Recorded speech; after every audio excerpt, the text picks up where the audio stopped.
Cristiano Ronaldo's collaboration with Binance, the CR7 NFT collection hosted on Binance. Why did it come about? How much money did it actually raise? And is it a worthwhile investment right now? I discussed that in this video. Believe it or not, there has been a previous NFT, Cristiano Ronaldo NFT, and it all related to trading cards. Historically, people would trade football cards. For example, some of the most expensive to be traded included this Pele rookie card from 1958, which actually sold last year for 372,000 US dollars. Now, these were real football trading cards. The big trend over the last couple of years are digital trading cards, for example, by So Rare, which is a blockchain fantasy game. And in this particular game, there was a Cristiano Ronaldo NFT which was traded. And this Cristiano Ronaldo NFT sold back in March 2021, $290,000.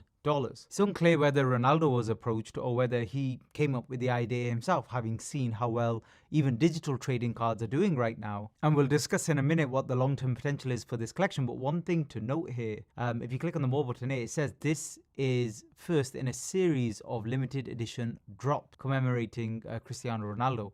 That's the problem, because again, supply and demand. So if there's a lot more supply and many more collections to be released, this will obviously water down the demand. I mean, the whole point when it comes to artwork in particular, or anything that's collectible, is rarity, demand and rarity. These old school football kind of trading cards, these sell for so much money because they are very, very rare. And obviously these players then went on to become legends. So I think that's more than likely how it actually came about. Now, in terms of the collection itself, if you look on the left here, you've got 4 different rarities: super rare, SR, then SSR, normal as well, and then just rarity. And you've got the number released of each. Obviously, they made it so it's all in 7s, given his playing number, which CR7. Now, how much money did they actually raise from the mint alone? Now, this is where it becomes kind of like an approximate estimate when you actually have a look at what they sold for, because some of it was sold via kind of like a Dutch auction. You can see here the average price paid in BUSD, so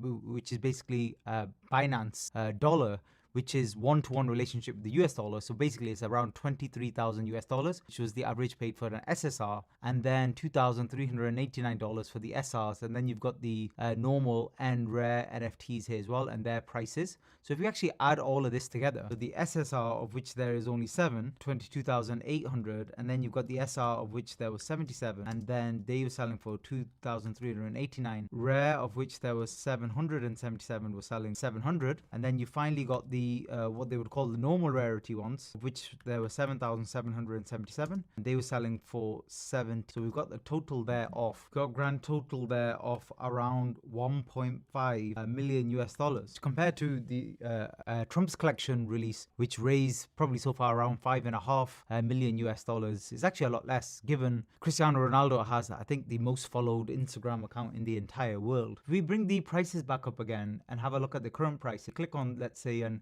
you can see the average price paid was 22,800. At the moment, you've got one listed for 30,000. Potentially, if this does sell, this will be a slight profit. Click on buy now price for the SR. Got, I think it's around 2,700, 2,759. So it's a little bit higher. And the normal rarity ones are selling for around $13 each.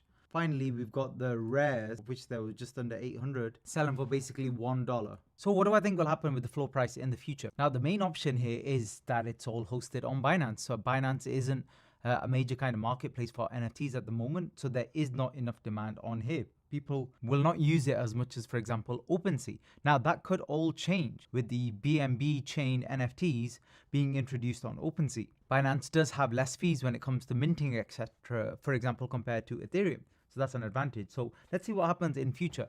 But if it was me, I wouldn't be interested in this particular collection, especially knowing that there'll be other ones to come.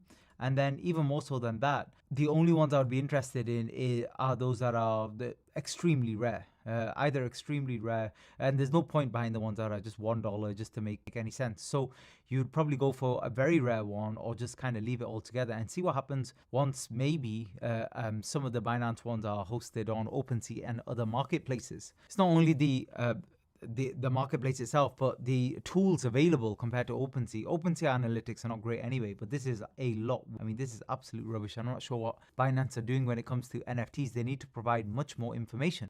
People like analytics when they're making kind of buying decisions, even if they don't understand them properly. So what do you think of the CR7 NFT collection? Mention in the comment section below. Thanks for listening.